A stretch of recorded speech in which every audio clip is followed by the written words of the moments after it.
আমার রূপসী বাংলায় একটি শিশু হেসে বেড়াবে, খেলে বেড়াবে নদীর ধারে মুক্ত হাওয়াতে। এটা আমার রূপসী বাংলা নয়?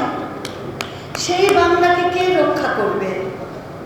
একটি নারী, একটি কিশোরী স্কুলে যাবে, হয়রানির শিকার হবে না, সে আস্তে আস্তে বড় জায়গায় পৌঁছাবে, সে বিশ্বে একটি আলোকিত সুশিক্ষিত মানুষ হবে। এটা আমার রূপসী বাংলা নয়? আমার নদী চলমান থাকবে, বহমান থাকবে, এটা আমার রূপসী বাংলা নয়? আমার এই দেশ ধর্মের দেশ, সংস্কৃতির দেশ, গানের দেশ, যে সংমিশ্রণে একটা উর্বর জীবনধারা আমরা পেয়েছি, এটা আমার রূপসী বাংলা নয়? আমি যখন আমার এই বাংলার কথা বলি, বাংলাদেশের কথা ভাবি, আমি ভাবি নদীর মতো হাজারো দেশের থেকে বয়ে আসা জল, পানি যেমন এই বদ্বীপকে উর্বর করেছে, এবং সেই উর্বরতা আমার বাংলাকে, বাংলাদেশকে ভীষণভাবে সমৃদ্ধ করেছে, এবং সেই জলটা, সেই পানিটা মহাসাগরে অতিবাহিত হয়। আমার সংস্কৃতিটা ঠিক সেরকম উর্বর। বাংলাদেশ বহু জাতির দেশ। আমরা এসেছি পশ্চিম থেকে, আমরা এসেছি পূর্ব থেকে, আমরা এসেছি উত্তর থেকে। এখানে একটা দারুণ সংমিশ্রণ ঘটেছে। আমরা বলি সংকর জাতি।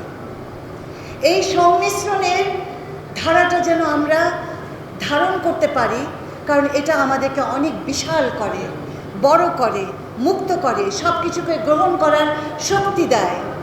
আমার ইসলামের ঐতিহ্য, আমার সুফিজমের ঐতিহ্য, আমার কাব্য, আমার গান, ঠিক যেমন আমার ভাটিয়ালি নদী বেয়ে আসে আমার ভাটিয়ালি গান, আমার বাঙালিয়ানা, আমি তো কোনোটাই হারাতে চাই না, সবটুকুই যে আমার। তাহলে আমি কি চাই?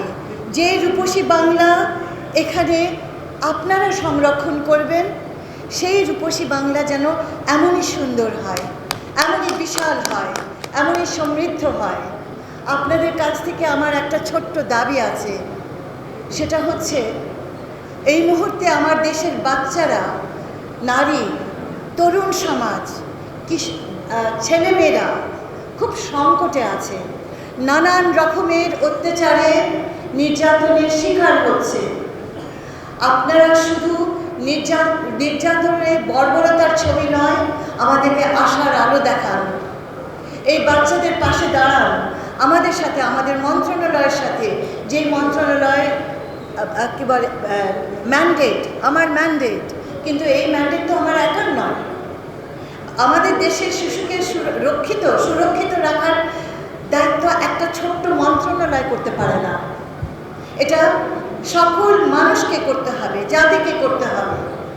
এবং সেই জায়গাটাতে আমি আপনাদেরকে আকুল আবেদন করছি, এই দেশটাকে সুন্দর করা। আমরা দ্বিতীয়বার একটা সুযোগ পেয়েছি, আমরা দেশটাকে গড়ে তোলার জন্য দ্বিতীয়বার একটা সুযোগ পেয়েছি, এবং আপনারা অত্যন্ত মেধাবী, আপনারা যেই পেশায় বিরাজমান, আপনাদের, আমি যেটা বললাম, you are a very powerful professional group.